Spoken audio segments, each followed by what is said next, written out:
Welcome to our channel Pullapantula Ramamurthy world teacher. I am not world teacher. World teachers are Sadguru Subrahmanyam in Srikalahasti, Jillellamudi Amma in Jillellamudi at Bapatla district. Mohammad ప్రవక్త Jesus యక్షాసాల్ are Sadgurus world teachers. I am teacher in Vinukonda, that's all. World teacher ప్రపంచ గురువులు అంటే వాళ్ళు. Jesus, Mohammed ప్రవక్త, జిల్లెలమూడి అమ్మ, సద్గురు సుబ్రహ్మణ్యం, జగద్గురు ఆదిశంకరాచార్యులు వాళ్ళు world teacher, ప్రపంచ గురువులు. నేను కేవలం వాళ్ళ పేరు పెట్టుకున్నటువంటి వాడిని అంతే. గురువు గారి యొక్క ఆజ్ఞ, సద్గురు సుబ్రహ్మణ్యం గారి యొక్క ఆజ్ఞానుసారంగా పుల్లాపంతుల రామమూర్తి పక్కన వరల్డ్ టీచర్ అనేది పెట్టుకున్నా అంతే. నేనైతే ఎట్లా అన్నాడు, నువ్వు కావుగా నీ కర్మ నువ్వు కాదుగా అన్నాడు. మన అందరూ అంటున్నారు వాళ్ళ కర్మ అనుకోని ఇలే అన్నాడు అనమాట. కాబట్టి అటువంటి భగవంతుడికి ఫలాని కులం మతం అనేది లేనే లేదు, వీళ్ళే కొట్టుకొని చూస్తున్నారు అంతే. అన్ని కులాల్లో పుట్టాడు ఆయన. క్రిస్టియన్స్లో ఉన్నాడు, మహమ్మదీయులలో ఉన్నాడు, బౌద్ధులలో ఉన్నాడు, జైనులలో ఉన్నాడు. భగవంతుడు ఒక్కడే, ఎవడో లేడనమాట. కానీ వీళ్ళే మేము క్రిస్టియన్, మేము ముస్లిమ్స్, మేము హిందువులు, మేము బౌద్ధులు, మేము సిక్కులు అని అనుకొని చూస్తున్నారు వాళ్ళ పేరు చెప్పుకొని. కాబట్టి ఆయనకి అందరూ ఒకటే.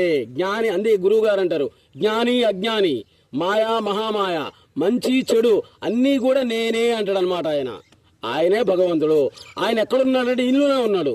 నీలో ఉండేవాడిని తెలుసుకోలేకపోతున్నావు. కాళిదాస మహాకవి చాలా గొప్పవాడు.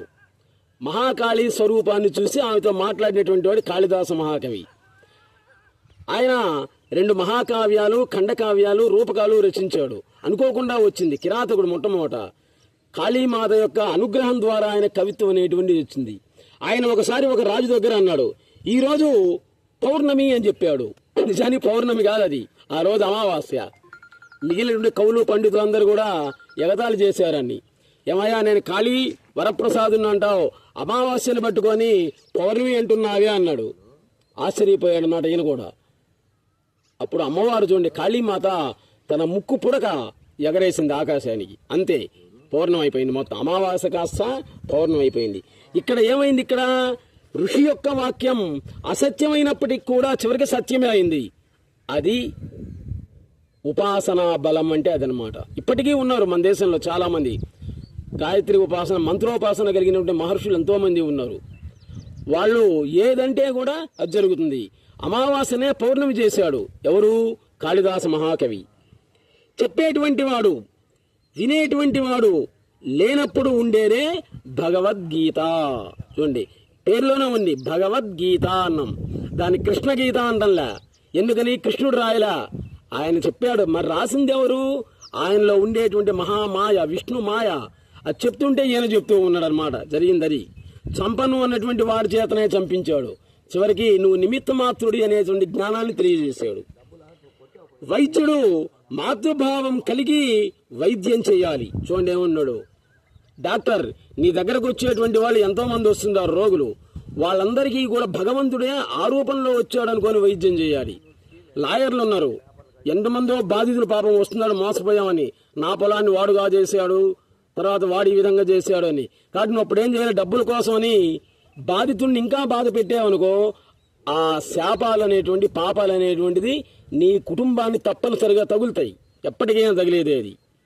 కాబట్టి చాలా జాగ్రత్తగా ఉండాలి అనేది.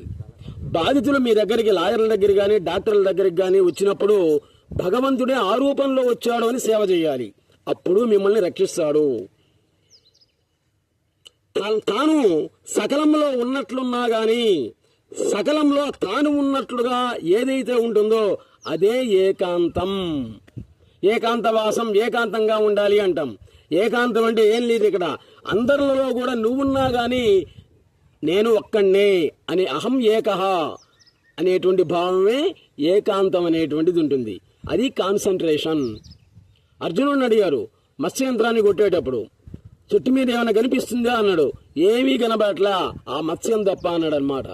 అది మిగిలినటువంటి వాళ్ళందరూ ఏం చేయడు, చెట్లు, ఆకులు, కాయలు అని అన్నారు. ఆ చెట్ల పొదలలో ఎక్కడ ఆకుల మధ్యలో ఉంది చిన్న మత్స్య యంత్రం, అది తప్ప ఏమేమి అది ఏకాగ్రత, ఏకాంతం అంటే అది. అందరిలో ఉన్నా గాని నీవు ఒంటరి అనేటువంటి భావం ఏదైతే ఉందో అదే ఏకాంతం, కాన్సన్ట్రేషన్. ఉన్నది ఒక్కటే అని అనడం కూడా అందులో దోషమే. ఒక వ్యక్తిని వ్యక్తిత్వం 3 విధాలైన అనుభవాలుగా ఉంటుంది. చూడండి, ఒకే మనిషి వాడి వ్యక్తిత్వం 3 విధాల అనుభవం. అది నెంబర్ 1, ప్రపంచానికి ఒక విధంగా ఉంటుంది వాడి అనుభవం. నెంబర్ 2, తన వారికి ఒక విధంగా ఉంటుంది.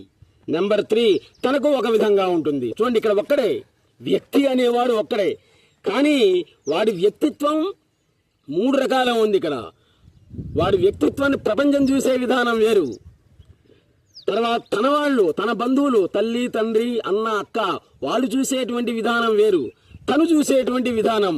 ఒకే ఒక్క వ్యక్తి వ్యక్తిత్వాన్ని 3 విధాలుగా ఇక్కడ గమ్యమానం అవుతూ ఉంది.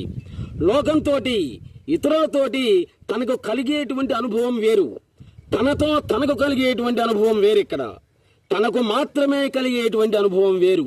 అనేక రకాలుగా ఉంది ఈ అనుభవం. ఇవేమీ కాకుండా ఉన్నటువంటి అనుభవం వేరే వేరు. ఇతరులకి ఆత్మానుభవంగా ఉంది, తనకు మాత్రం ఇతరానుభవంగా ఉంది. ఏ అనుభవం అయినా సరే అనుభవం అనేది అది ఇతరంగానే ఉంది. ప్రపంచానుభవం, దేహానుభవం లాగే ఆత్మ అనుభవం కూడా ఉంటుంది. ఇక్కడ అన్ని అనుభవాలకి వెనకొకడున్నాడు, వాడే తాను. అది నిజం, సత్యం. తాను అనేటువంటి దాన్ని ఎవ్వరూ కూడా ఏమీ చేయలేరు. ఫలాని వాళ్ళ అబ్బాయి ఎవరు అంటే నేను అంటాం. నేను అనేదాన్ని చూపించు అంటే చూపించలేవు. నేను అనేదాన్ని చూపించగలవా? చూపించలేవు. నీలో ఉన్నటువంటి నేనుని ఎప్పుడైతే నువ్వు తెలుసుకుంటావో నీవు దేవుడు అయినట్లే అంటారు సద్గురు సుబ్రహ్మణ్యం గారు. భక్తి అంటే కోరికలు లేకుండా చేసుకోవడం, అది భక్తి. ప్రతి ఒక్కడు కూడా కోరేటువంటి వాడే. నన్ను చాలా మంది అడిగారు, సుబ్రహ్మణ్యం గారి దగ్గర పోయి వచ్చారు, 4-5 ఖర్చు పెట్టుకొని నీకేం జరిగింది అని అడిగారు. ఏం జరిగింది? మాసాన్ని జరిగిందని చెప్పాం, అంతే. ఎన్నున్నా కానీ మానసిక ప్రశాంతత లేకపోయినట్లే అవన్నీ పోయినట్టే అన్నమాట. మానసిక ప్రశాంతత కోసమే అటువంటి అవధూతల్ని మనం దర్శించాలి. కాబట్టి ఇక్కడ భక్తి అంటే ఏంటి అంటే అసలు కోరికలే లేకుండా చేసుకోవటమే భక్తి అనేటువంటిది అవుతుంది. కోరికలు తీర్చుకోవడం కాదు. ఇక్కడ నిరాడంబరం కన్నా గొప్ప ఆడంబరం ఇంకోటి ఉందా? లేనే లేదు. రమణ మహర్షి నిరాడంబరుడు, అలాగే గురువు గారు నిరాడంబరుడు, ఈయన గురువు గారు వీరయ్య గారు నిరాడంబరులు, హిమాలయ యోగి నిరాడంబరులు. ఇటువంటి వారు నిరాడంబరంగా కనిపిస్తూ ఉంటారన్నమాట. ఇంకా అంతకంటే ఇంకొకటి లేనే లేదు. మరపు అనేటువంటిదే రోగం. చూడండి ఏం చెప్పాడు ఇక్కడ, మర్చిపోవడం అనేటువంటిదే రోగం, మైమరపు అనేటువంటిది భోగం. చూడండి, మైమరపు అది ఇంకా అదృష్టం అట. పరవశం అనేటువంటిది యోగం. అటు పరవశత్వాన్ని చెందు అంటాడు గురువు గారు. సత్సంగం వల్ల ప్రయోజనం ఏంటి అంటే సత్సంగంలో నేనున్నాను అనేది పోయి నాలోనే సత్సంగం ఉంది అనే అనుభవం కలగాలి అక్కడ. అది సత్సంగ ప్రయోజనం. నాలోనే సత్సంగం ఉంది, సత్సంగంలో నేను ఉండడం కాదు. బుద్ధుని యొక్క జీవితం ఎంతో సహజంగా జరిగిందో రమణ మహర్షి జీవితం కూడా అంతే సహజంగా జరిగింది. నీ జీవితం కూడా అంతే సహజంగా జరుగుతూ ఉంది. అది సహజత్వం, సాధారణత్వం అంటే అది. ఆ సహజత్వం అనేది అందరిలో సమానంగానే ఉంది. ఒక్క నీలో నీవు బుద్ధుల్లా నువ్వు ఉండగలవా? ఉండలేవు. నీలో బుద్ధుడు ఉండలేడు, ఆయనలాగా నువ్వు ఉండలేవు, నీలాగా ఆయన ఉండలేడు. బుద్ధుల్లాగా ఉన్నావు, నీవు నీలాగా ఉండు చాల్. తత్వం అంటే సమస్తము వదిలినవాడు సమస్తాన్ని పొందుతాడు. తత్వం అంటే ఏమిటి అని అడిగేటువంటి వాడే తత్వం. వాడే తత్వం. ఎవరి తత్వం వాడిది. సమస్తము వదిలినటువంటి వాడు సమస్తాన్ని పొందుతాడు. వదలడం అనేటువంటిదే కష్టం. ఇది ప్రకృతిలోనే సహజ సిద్ధంగా ఉన్నటువంటి విచిత్రమైనటువంటి సంఘటన. అందువల్లనే త్యాగేనైకేనా అమృతత్వ మానసు అంటుంది వేగం. వేదం ఏమంటుంది? త్యాగేనైకేనా అమృతత్వ మానసు. నువ్వు దానం చేయడం కాదు, ధనాన్ని త్యాగం చేయడం కాదు, త్యాగాన్నే త్యాగం చేయి, అది గొప్పతనం ఉంటుంది. నిన్ను నీవు పొందాలంటే నిన్ను నీవు పోగొట్టుకోవాలి ముందు. కాబట్టి జ్ఞానాన్ని పొందాలి అంటే మన వీడియోలను చూస్తూ తరించండి. సద్గురు సుబ్రహ్మణ్యం గారిని ఒకసారి దర్శించి తరించండి. Please subscribe our channel.